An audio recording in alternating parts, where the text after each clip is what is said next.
Two of the world's biggest paper and packaging companies have completed a merger, and the combined company will begin trading on the NYSE within the hour. Welcome to NYSE TV Live. I'm Trinity Chavez, and today is Monday, July 8th, and we're coming to you from the New York Stock Exchange, the epicenter of global financial markets. And in just about a half an hour, newly formed company Smurfit Westrock will ring the opening bell before beginning trading on the New York Stock Exchange under the ticker symbol SW. Now, the NYSE is home for the company's primary listing, and it also has a standard listing on the London Stock Exchange. As a part of today's celebration, Smurfit Westrock has given the iconic NYSE trading floor a makeover, lining it with 6-foot-tall boxmen and a bowl made from corrugated paper structures. There's a lot to unpack here when it comes to this listing, too. And here's how today's celebration came together. In September 2023, Dublin, Ireland-based Smurfit Kappa and Atlanta-based Westrock first announced their plans to merge and create the company Smurfit Westrock. And according to Reuters, the deal combines Europe's biggest paper and packaging producer with the second largest player in the United States. Now, the company Smurfit Westrock says that its market capitalization is approximately $25 billion, making it the largest listed global packaging business by revenues. Tony Smurfit leads the combined company as its CEO, with Ken Bowles serving as Smurfit Westrock's CFO. Now, both will join NYSE TV Live today to discuss the firm's upcoming plans later in the show. Now, at the time of the announcement, Tony Smurfit called this a, quote, defining moment for the global packaging industry. He also said, quote, Smurfit Westrock will be the go-to packaging partner of its choice for customers, employees, and shareholders. We will have the leading assets, a unique global footprint in both paper and corrugated, a superb consumer and specialty packaging business, significant synergies, and enhanced scale to deliver value in the short, medium, and long term. Now, as it aims to become the go-to packaging partner of choice for customers, Smurfit Westrock is offering a wide range of services and packaging solutions for customers. The company's paper solutions are regularly used for producing corrugated packaging in consumer folding cartons. Now, the company also boasts a wide range of offerings when it comes to packaging. Its consumer packaging solutions are suitable for food and beverage, cosmetics, and other consumer goods, while its specialty packaging option is often used for pharmaceuticals, electronics, and agriculture products. Meanwhile, the company's bag-in-a-box solution is suitable for items such as wine, juice, and dairy products.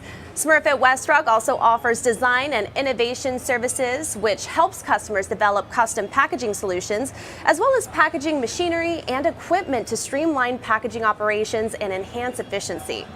In 2024, actually, internationally headquartered companies like Smurfit Westrock have continued to choose the NYSE as their listing home. Another Dublin-based company, Flutter, the operator of FanDuel, and other brands in the gaming space, moved its primary listing to the NYSE and began trading under the ticker symbol FLUT in late January. Now, this was just one of the many highlights at the exchange over the first 6 months of the year, and here are some others.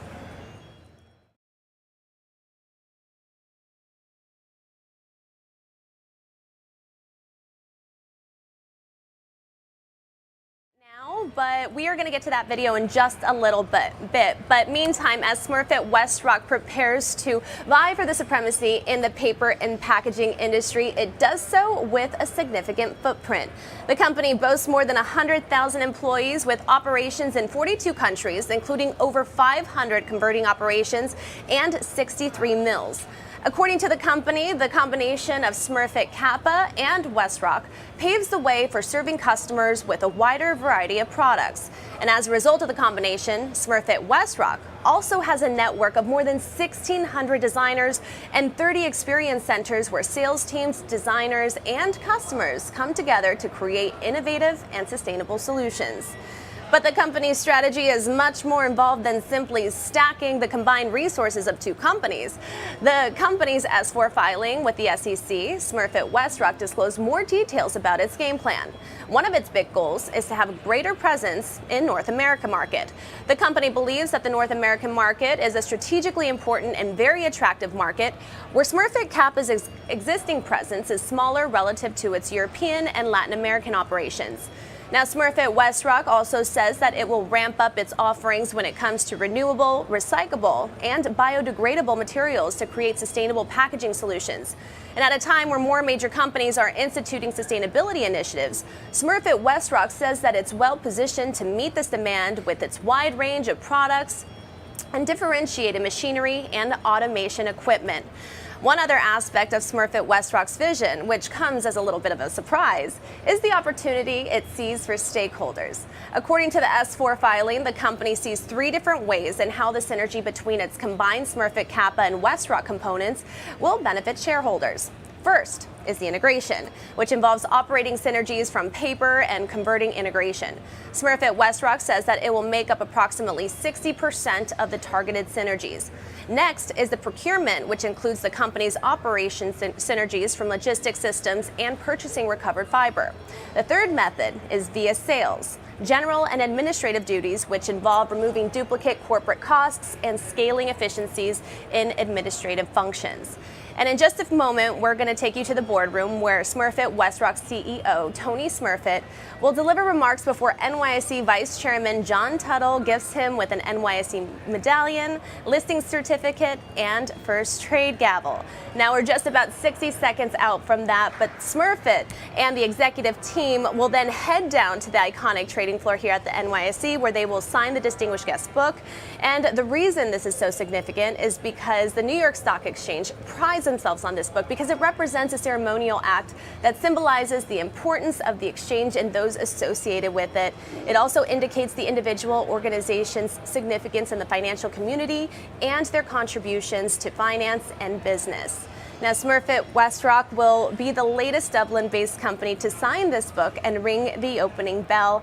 As I said earlier, Flutter CEO Peter Jackson was here when Flutter began listing here in January. But you know what? We're going to go to the boardroom right now, where again I'm going to throw it to my colleague John Tuttle for more of our live coverage.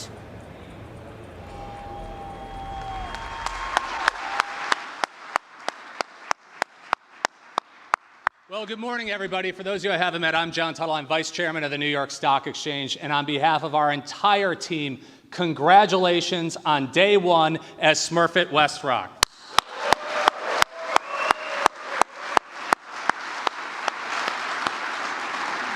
We know how much work went into this transaction by Tony, by Ken, by Jillian, by Kieran, by the entire team that's with us today, those joining us from around the world, by your advisors, by your board, your investors, your families in many cases as well. And it is our privilege to join Smurfit Westrock on this next and arguably most exciting leg of its journey, and to celebrate this milestone with today's opening bell. Now, on a typical day, the bell is the most highly viewed news event in the world, so no pressure, Tony. It'll be an excellent way to highlight Smurfit Westrock before an audience of global investors, your employees, and of course, many of your customers and hopefully your future customers as well. Now, those of you who haven't been here before, I'd be remiss if I didn't just touch on the tiniest bit of our history, because you're in an area of great historic significance, not only for the city of New York, but also for the country. And probably 99% of the tens of millions of people that come outside our building each year forget or never knew that the first capital of the United States was not in Washington or Philadelphia, but right here in Lower Manhattan. And at the same time that our country was being formed, just across the street, the New York Stock Exchange was founded. And while so much has changed over 2 centuries, our core mission has remained the same. It's to help great companies do great things by being able to access capital that you can use to grow and expand a business, to launch new products, to tap into new geographies, and along the way create jobs and improve quality of life around the world. It's also an opportunity for investors, institutional investors, of course, but also individuals who are saving for their children's education, their retirement, or even their own financial freedom. It provides them the ability to be part of that journey as well. And that's the story of Smurfit Westrock. Today, we bring together 2 industry leaders with very rich histories to form a global champion in sustainable packaging. With over 560 locations in 40 countries, 6 continents, over 100,000 jobs directly, multiples more indirectly, and hundreds of millions of satisfied customers around the world. And while those are big numbers, if you talk to anybody on the team, and I know I saw Ken over in Ireland a couple of weeks ago, he says, these are very big numbers, and we're very proud of them. But guess what? We're just getting started. So welcome to the greatest community of companies on earth. Welcome to the New York Stock Exchange. Please join me in giving a very, very warm welcome to Tony Smurfit.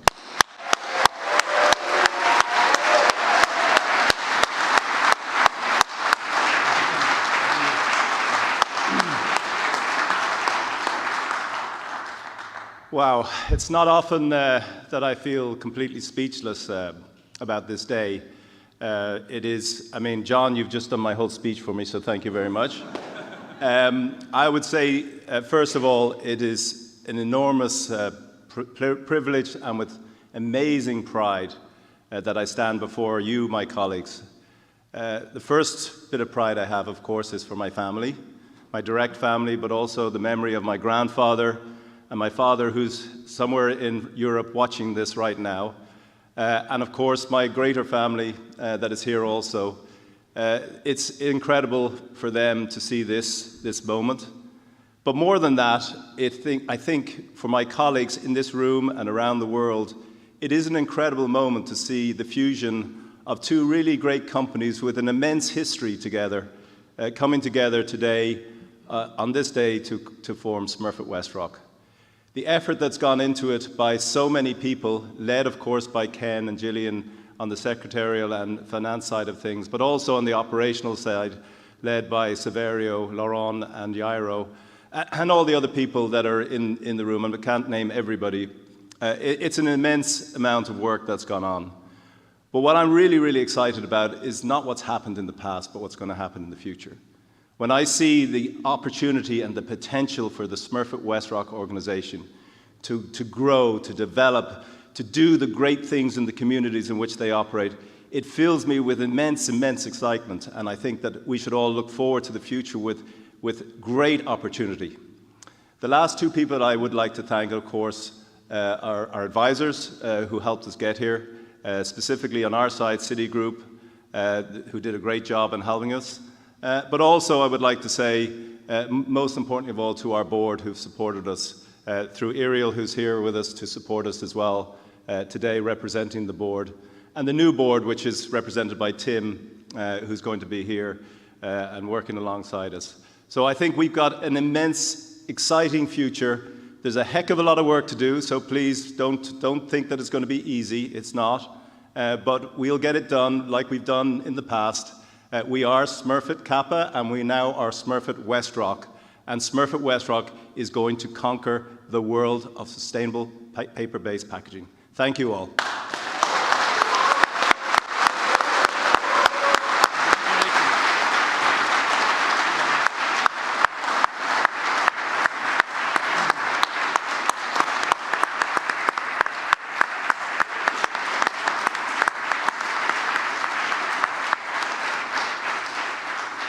We have a couple of traditions around here, one of which is for every bell we strike a medallion. So on the front side of this is an image of our iconic facade. On the reverse side is an image of a tree to remind us of our roots. We were founded under a buttonwood tree 232 years ago.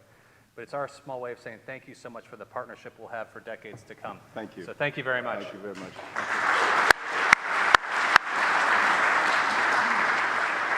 And for everybody else here, we have a slightly smaller version of Tony's medallion, so feel free to grab one of these on your way to the trading floor when we come back up. Keep it around, keep it in your desk, keep it in your pocket. It's our small way of saying thank you for all you've done to help make today possible and make a truly great global company, position it for the future.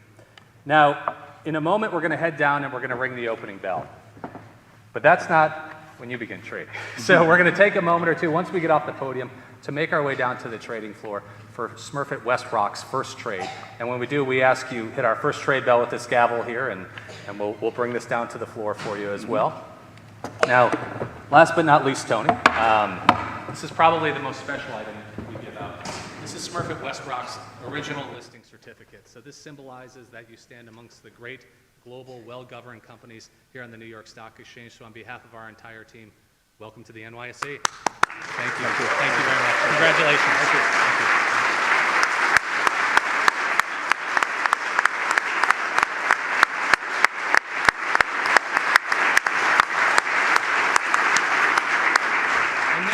tell the world about Smurfit Westrock. Those of you with a blue stripe on your badge are going to be joining Tony on the bell podium. Those of you without a blue stripe will be just beneath with the best seats in the house. Now, there are 2 rules lower down there. And now we just heard from NYSE Vice Chairman John Tuttle and Smurfit Westrock CEO and President Anthony Smurfit. You know, he was talking about how today is hugely significant and how they are going to conquer the world of sustainable-based packaging, how he wanted to thank his family, his colleagues, and all of his board members, how without them he would not be here today. Now we're going to switch gears a little bit. Earlier in today's show, we discussed the merger between Smurfit Kappa and Westrock, leading to today's celebration of Smurfit Westrock. Caleb Silver, the editor-in-chief of Investopedia, is joining me now to break down some of the mechanics behind the company's major move. Good morning. Good to be with you, as always. It's great to have you back on the show. You know, this announcement was made roughly 10 months ago.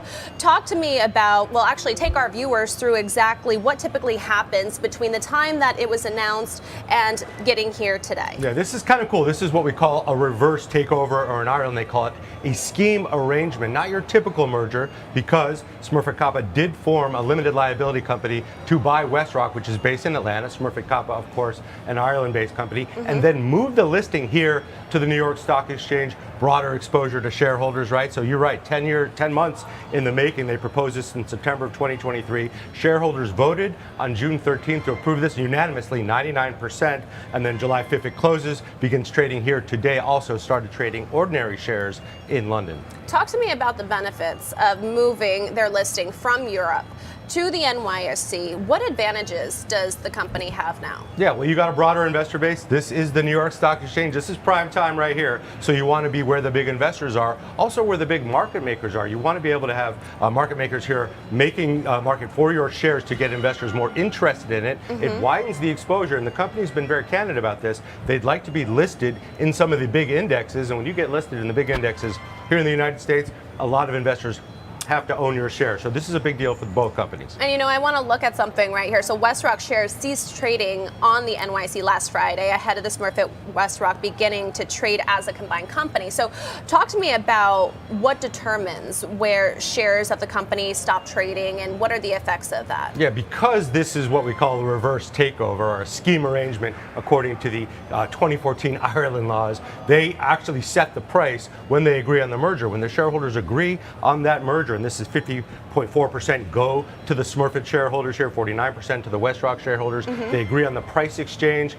Then there is no reason to IPO here. The exchanges already know the set price based on the last trades of these companies and where they agreed to merge. So there's no big IPO, there's no new listing of shares here. This is a new combined entity starting to trade today here on the NYSE. And you know, I just want to point out right now to our audience, we're getting images of John Tuttle right there with the executive team of Smurfit Westrock making their way down to the trading floor before they get ready to sign the distinguished guest book. But you know, let's talk about this merger, how it really consists of 2 rivals essentially, right? We have a paper and packaging industry, Smurfit Kappa and Westrock. They're coming together. Talk to me about what are some of the advantages actually of this happening, and then when it comes to 2 players in the same space though, there's some risks that go along with it. So walk me through this. Totally, and it's about global reach, right? Yeah. If you think about Smurfit Kappa, huge in Europe, right? They have a very established market there. This company's been around since 1934, didn't just get here. So a pretty big market. They've gone through a bunch of acquisitions. They were private at one point in their lives, and now they're a pretty big company in Europe. But when you look at Westrock, you're talking about a company that has exposure in South America, exposure in Mexico. So this is about widening the control over the market internationally. That's a pretty big deal for both companies, because packaging is only going to keep growing. Think about the things that these companies make. Corrugated packaging, packaging for wine bottles or soda bottles. We use them all the time. We might not know the product, but we're using them all the time, and this is only going to expand. They want to move into more sustainable packaging. Pretty big market there too. So Smurfit Westrock, you know, it's an international company, it's an international listing, right? But it's not undergoing a price discovery process. However, some other companies do. In fact, you know, we have Australian-based Tambourine did earlier this month. They went through a price discovery process. So what's the differentiator here? Yeah, price discovery is when you're actually listing here for the first time on the New York Stock Exchange, or you go through an IPO. There are market makers down down there that are setting the price based on the bids coming in before your shares open for trading. So in this case, the deal was pretty well known. The terms of the deal were well established. So there's a exchange of shares here, and there's also an exchange of cash. No price discovery needed because we know where shares are going to open versus them saying, hey, we're going to IPO here at the New York Stock Exchange for the first time. We're going to get the bids and asks in before the opening bell to see where we should set the price, and then the opening bell rings, and that's where the price starts. Here, the discovery is already known. We know what the price is going to be as soon as this stock opens. But we are going to be covering the first trade bell as soon as we make our way down to the trading floor. In fact, we're getting images again of there's John Tuttle, there's Anthony right there. They're walking past to some of the DMMs on the floor in front of CNBC's set. They are underneath the bell podium right now. They are going to sign the Distinguished Guest Book right before we open up the U.S. equity markets in just about 10 minutes. But for now, I want to switch gears one more time. Smurfit Westrock is the latest Ireland-based company to enter the spotlight here at the New York Stock Exchange. Earlier this year, our own Judy Shaw spoke with Ireland Incorporated President Ian Hyland when he rang the opening bell in honor of Ireland Day. Let's check it out. And thank you, Caleb, for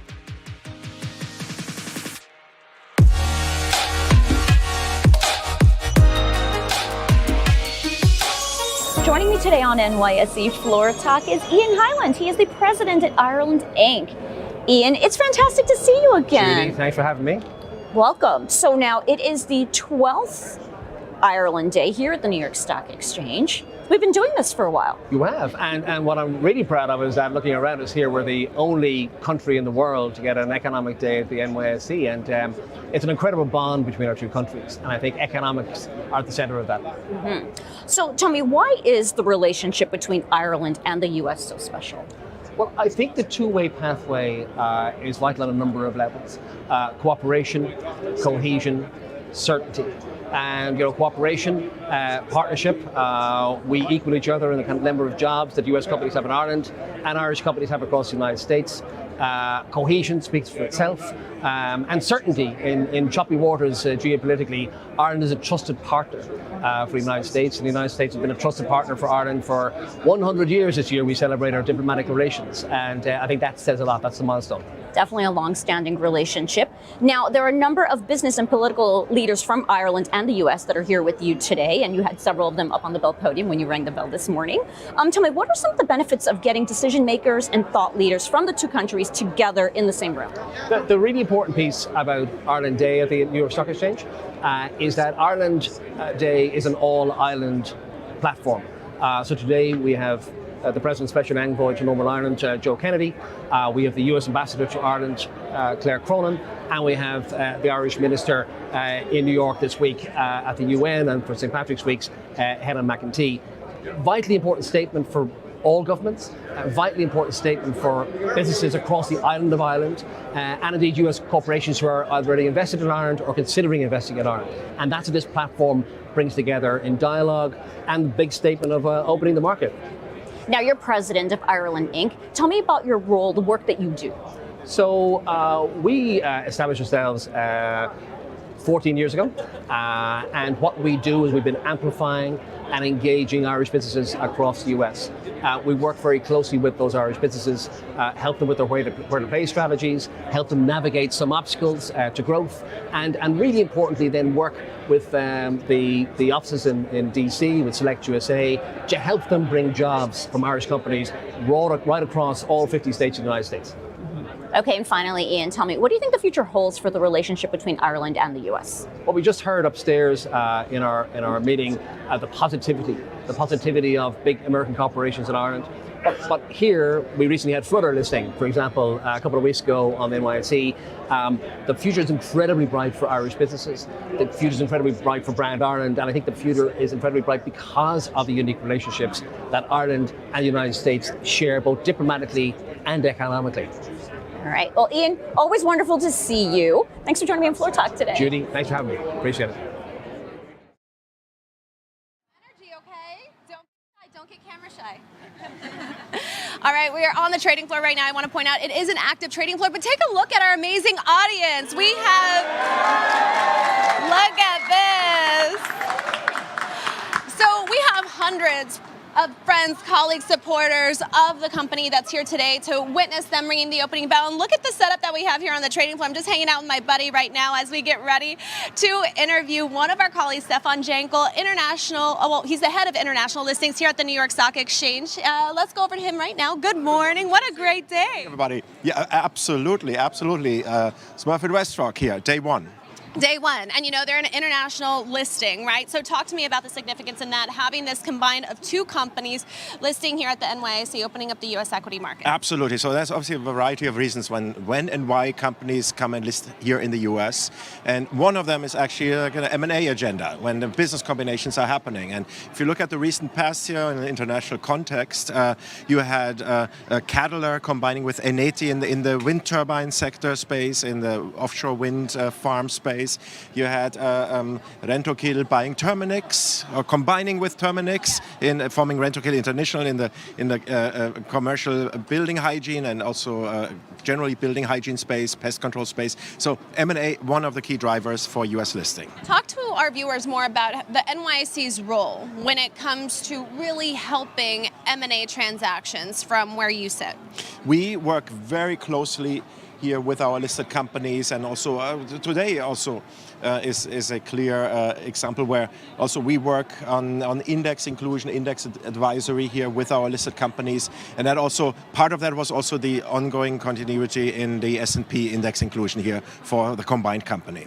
And mergers and acquisitions, they often involve changes of leadership structure for companies. Is that correct? And then, so how do you and your team help leaders feel more comfortable throughout this process? How do you go about really building that relationship? Absolutely. We work with the existing management teams of both companies, and of course there's a new structure and new boards, new management boards, new board of directors being formed, but also we work with those who are maybe new to the environment. You have external hires, like here in your case, Ben, who joined as group general counsel. So we are working with anybody involved, including the company's advisors. And broadly speaking, what sort of trends right now are you seeing in the international market space? There's, on the U.S. side, very strong trend towards the U.S. capital markets, the depth of the U.S. capital markets, the investor appetite, the proliferation of investors here in the U.S. resonates stronger than ever.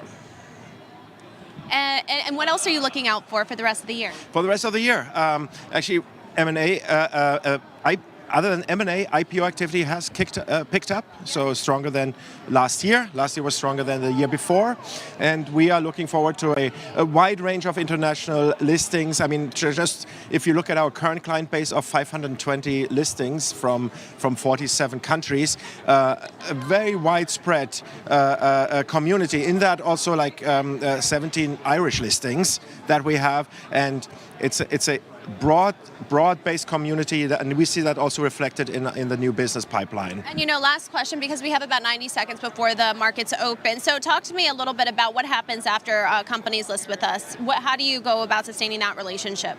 Also, in a wide variety of aspects, it goes from it may be as simple as like ongoing reporting. Also, what changes, including from those colleagues who joined from Westrock. So, what's different now that you're a foreign private issuer? What are the differences between having been a domestic filer and now being a foreign private issuer? It comes to investor access opportunities. So, what do we provide to our listed companies to provide to fully access the U.S. capital markets and all categories of investors, from retail to institutional alike? It goes into ongoing questions about board best practices and or ESG reporting. You've heard today, obviously with Smurfit Westrock being the leader that's been created in sustainable packaging, sustainability running high in any parts of our business, in any parts of our community. Thank you so much, Stefan. It's always great to have you on the show. Thank you for taking the time. Thanks, Trinity. Absolutely. Congratulations. All right, you guys, we are about 13 seconds out from officially opening up the U.S. equity markets, and then we're going to hear this crowd just go wild, disrupting CNBC's morning broadcast, as I like to say. So why don't we, yeah, there we go, there we go. All right, so let's listen in.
market strategist for the New York Stock Exchange.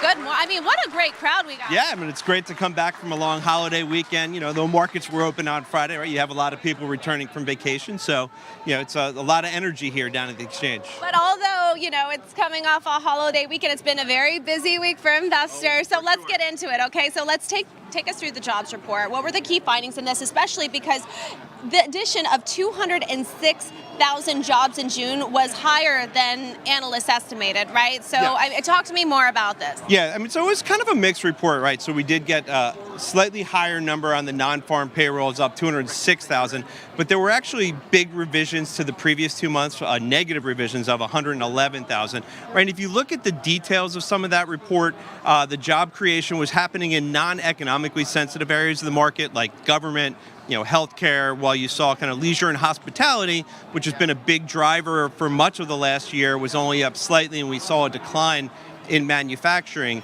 Now, we also saw the unemployment rate tick up to 4.1%. That's the highest level since, you know, in over 2 years, right? But that actually kind of happened for actually a somewhat positive reason, because we saw the labor participation rate moving higher, right? So we did see that unemployment rate moving higher, but, you know, not for necessarily a negative reason. And then we saw the wages data, you know, was pretty much spot on in line with where what markets were looking for.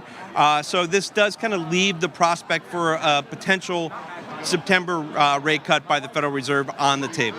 What do you think the central bank needs to see in order to really get behind cutting rates later on this year? Yeah, I mean, so, you know, this Thursday we have the CPI report, right? So we're going to want to continue to see a moderation on that inflation front. You know, but last week we did hear from Fed Chair Powell. You know, his commentary was, you know, reasonably dovish, and he did, you know, highlight that, you know, kind of the risks were, you know, to their dual mandate were moving, you know, more in line. Right, so if we do start to see that labor market really start to roll over a bit here, you know, then they'll be a little quicker to act at this point. We will hear from Fed Chair Powell over the next 2 days as he'll be testifying before Congress. And, you know, investors are going to be getting their hands on fresh inflation data. So what do you anticipate from this, and what is Wall Street pricing at ahead of the CPI data that's coming out? Yeah, so I mean, you know, we're looking for, you know, kind of that CPI data, you know, to kind of continue to show some moderation, right? We've heard a lot of anecdotal evidence, you know, from you know, kind of retailers and kind of just within consumer-facing companies,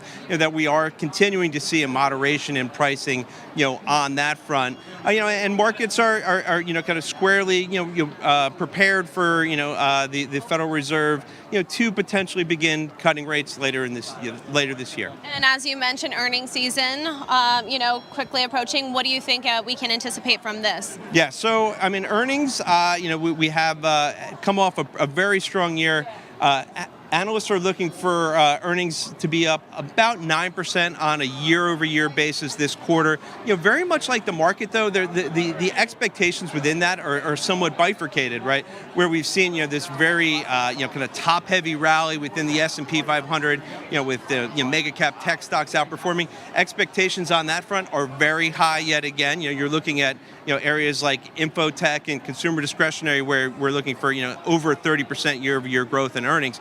You know, but if you look at that, you know, the manufacturing side of things and some of the other economically sensitive sectors, right, expectations, you know, are sort of high, but the stock prices have moved pretty significantly lower, you know, over the last, you know, kind of month or so, right? So we could actually see a little bit of a relief rally, you know, if those numbers kind of come in, you know, in line to slightly better than expectations. A lot to look out for. Thank you so much, Mike, for talking to me. Thanks for having me. Yeah, great to have you. Now we're going to switch gears a little bit. Every company, including Smurfit, Westrock, is doing everything it can to prevent cybersecurity attacks. I recently spoke with Abnormal Security co-founder and CEO Evan Reiser at this year's RSA conference in San Francisco about how his platform is using AI to stand out. Let's take a look. So Abnormal Security is the #1 AI native platform for human behavior security. We help large enterprises protect against things like phishing, social engineering, and account takeover. And we do that not just on Microsoft and Google, but across all the everyday applications.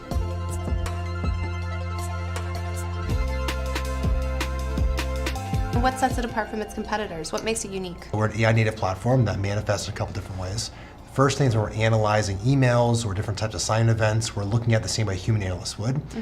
We then compare that to the behavioral baseline, right? So we do an abnormality detection or anomaly detection. That's where the name comes from. And the third piece is those approaches work really effectively. So we can stop attacks with an order of magnitude higher efficacy with this AI native approach. Can you give me some real life examples? The most common one is different forms of executive impersonation. So many of our customers have seen the bad guys trying to socially engineer people, get them to pay fake invoices. How do you remain innovative and stay ahead of the curve? Unfortunately, with very accessible tools like ChatGPT, every petty criminal in the world can now write phishing emails with perfect English, perfect grammar. They know everything about the inside of how an organization works.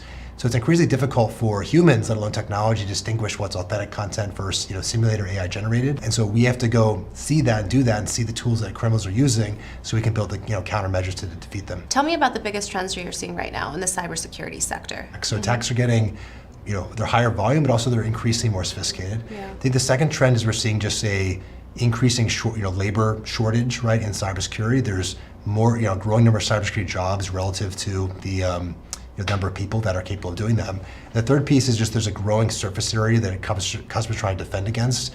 There's new applications every day. There's an exponential amount of data. So you have more data and more attacks and less people to look at it. People feel like the kind of human-powered paradigm of how we do cybersecurity is ineffective, and I think it's obvious AI must play some role to help save us. So, we talked last year at RSA. What's new with abnormal security this year? We're still the #1 solution for email security. We're still the best platform for understanding human behavior. But we've seen in the last year some of these attacks are starting to happen more and more across platforms. So the first thing we're launching this week is an addition of protecting more than just Microsoft and Google. We're going to 15 new platforms. We can now stop things like account compromise across Salesforce, Workday, ServiceNow, all the everyday applications. The other thing is we're taking some of our existing capabilities today and we're adding more AI magic stuff onto them, and so we're launching things that let you do things like AI security help desk to give a better experience for all our end users. And we want to make sure that even though we're a leader in AI, we want to help our customers be a leader in AI as well. Well, thank you so much, Evan, for joining me today. Thanks for having us. Great seeing you. Joining me now is NYSE Vice Chairman John Tuttle. Good morning, Mr. Tuttle. Good morning, Trinity. It's great to have you. Well, it's great to be here, and it's a great morning for Smurfit Westrock as well.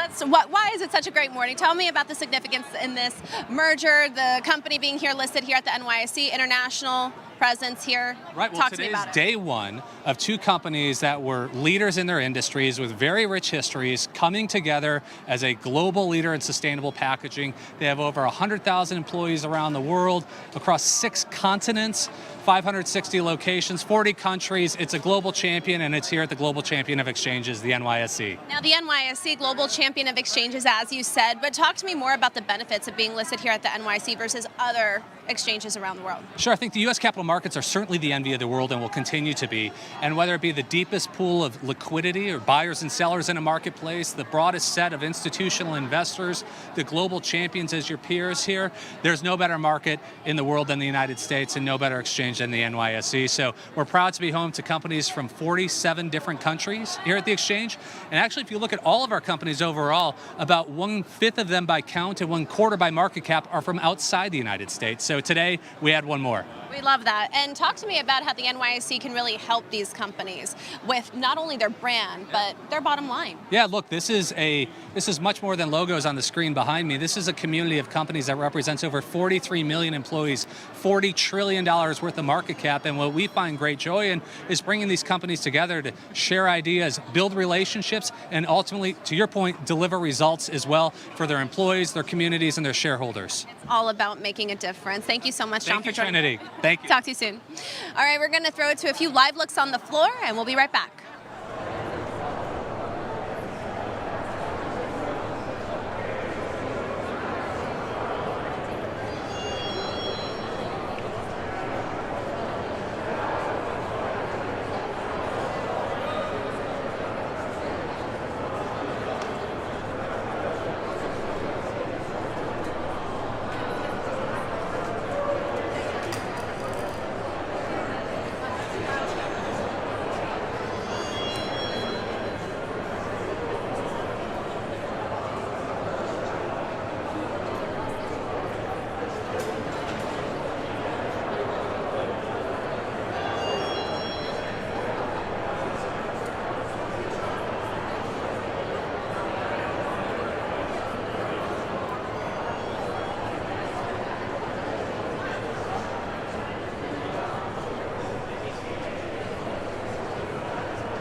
I'd say pretty standard deviation range.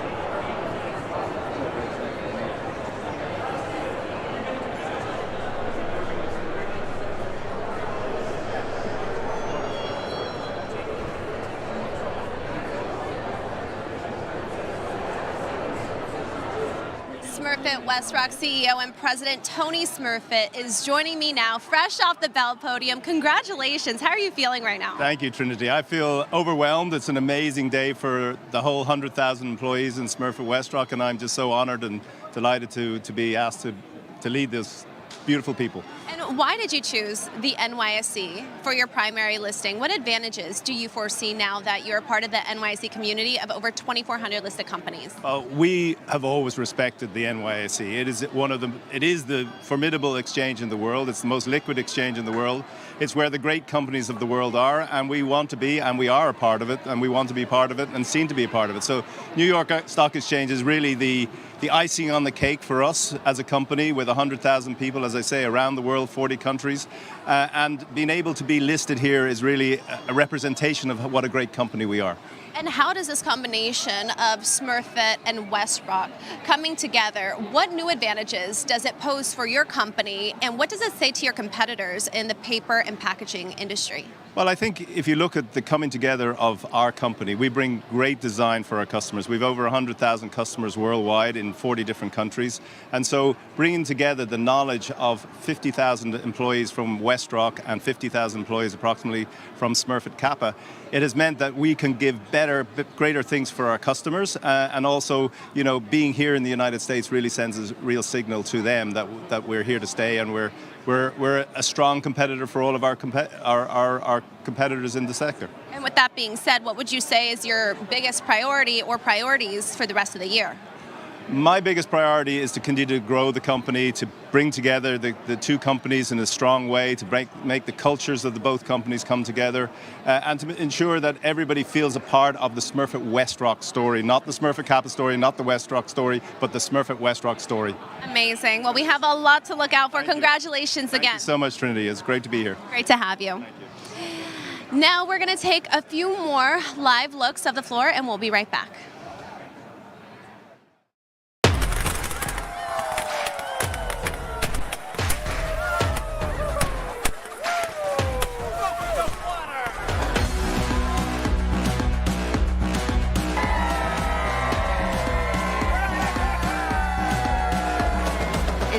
Honor to have the largest gaming platform, the leading sportsbook. Now is the moment you get the global recognition that you all deserve. I'd like to thank the entire team for their help and hard work. I know this will be the start of a long and successful partnership, and everyone at Flutter is proud to join such a distinguished list of companies on this great stock exchange.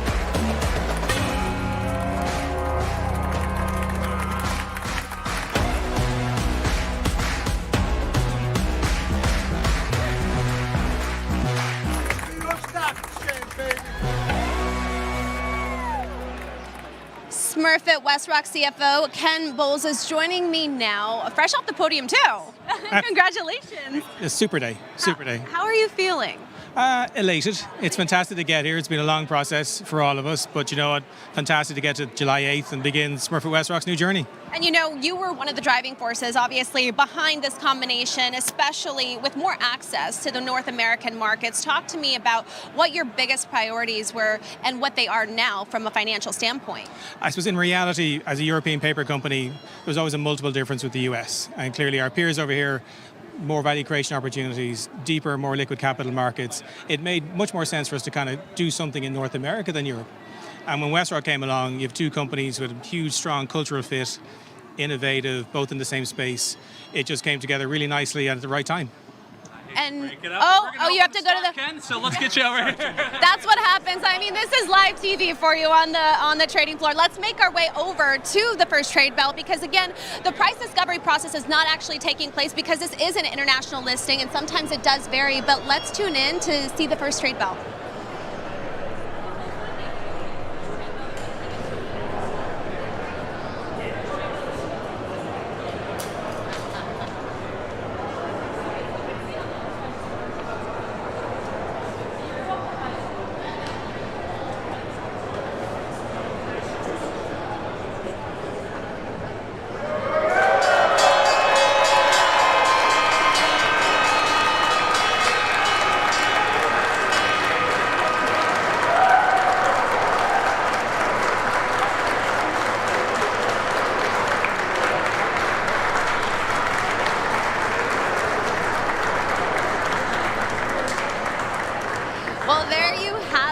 is the first trade bell officially rung with the executive team just right behind it. Right now they are capturing every single moment with our in-house photography team just right next to me. But that does it for today's coverage. I'm Trinity Chavez. Have a great day, and we'll see you next time.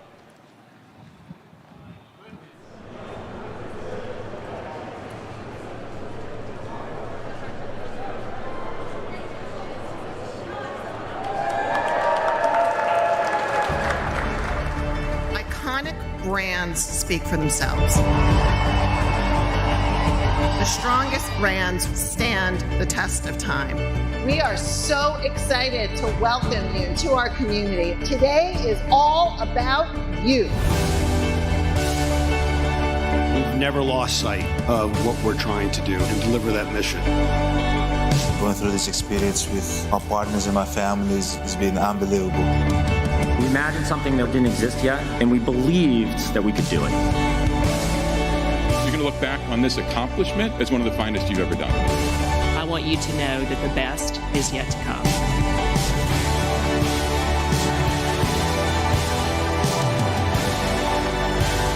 Just a few minutes, we'll go downstairs to the legendary New York Stock Exchange trading floor to ring the opening bell. The history here, the tradition, it's just incredible for us to be at this moment.